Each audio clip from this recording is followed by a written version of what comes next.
ભચાઉના નવા કટારિયા ખાતે યોજાયેલ કિસાન મહાપંચાયતમાં સ્થાનિક મહિલાઓએ પોતાની વેદના ઠાલવી હતી. કયો કયો માઈક માં કયો જે કઈ કહેવાનું કયો.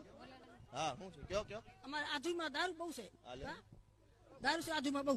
દારૂ કઈ જગ્યાએ બહુ હોય. કઈ જગ્યાએ આધુ આધોઈ દારૂ વાસમાં બહુ દારૂનો ત્રાસ છે મારા ગામમાં. બહુ છે રે. બહુ ત્રાસ આપે. ઘીના બાને ઘરો ઘર દેવા આવે છે. 20 વર્ષના 22 વર્ષના છોકરા અમારા મરી ગયા છે. કોઈ ધ્યાન દેતું દારૂ બંધ નથી. કરવો છે બીજો કઈ હપ્તા લે છે ને દારૂ દેવા આવે છે ઘરો ઘરો ઘર. ઘર દઈ જાય. વાહમાં પણ વેચવા દઈ જાય છે. બહુ ત્રાસ છે મારા આધુમાં. અમાર બેન દીકરી ને બાઈ જાય કે નહીં કે બહુ ત્રાસ છે રાત થઈ બહાર ન જાય કે દારૂ બંધ કરાવો એટલે બસ. બહુ ત્રાસ છે તમારે જોડાવાય પડ્યા છે. બહુ ખૂબ તમારો આભાર. બોલો બોલો જે કઈ કહેવાનું હોય કયો એટલે કયો. નમસ્તે સાહેબ, હું વાડિયા ગામની છું. હા ના ના બોલવા દો ભાઈ વચ્ચે. હાલો કાઈ વાંધો કાઈ આપ ના ના કાઈ ભલે બોલે બોલો ભાઈ. દારૂની શું રજૂઆત છે કયો કોને કહેવાનું હાલ્યો. ગોપાલભાઈ કોઈ ધ્યાન આપતું નથી. અમારા આધોઈ ગામમાં બહુ ત્રાસ આપે. દારૂ વાળા બહુ જ ઘરો ઘર દેવા આવે છે. દારૂ વાળા કોઈ અમારો સાંભળતો નથી.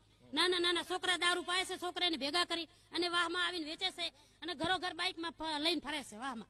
આને કોઈ અને સપોર્ટ કોણ આપે છે? સપોર્ટ આપે કોઈ અમારો સાંભળતો જ નથી. કોઈ કાપતા હશે ને એના કોક બરાબર હોય તો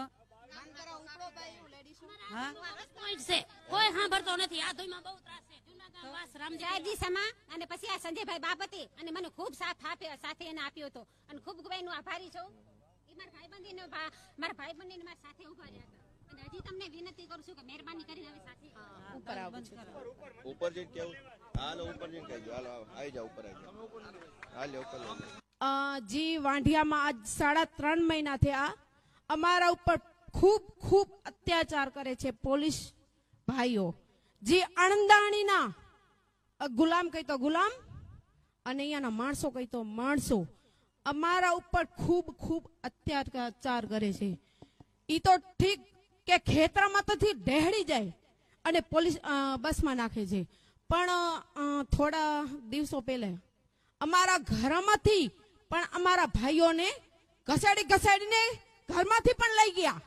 શું આવું અમે કોઈ અપરાધ કર્યો છે? બોલો, અપરાધ કર્યો છે અમે કોઈ? શું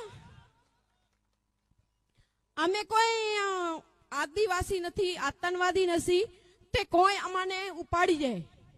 અમે અમારા હક માટે લડીએ છીએ છતાં અમને ઉપાડી જાય છે.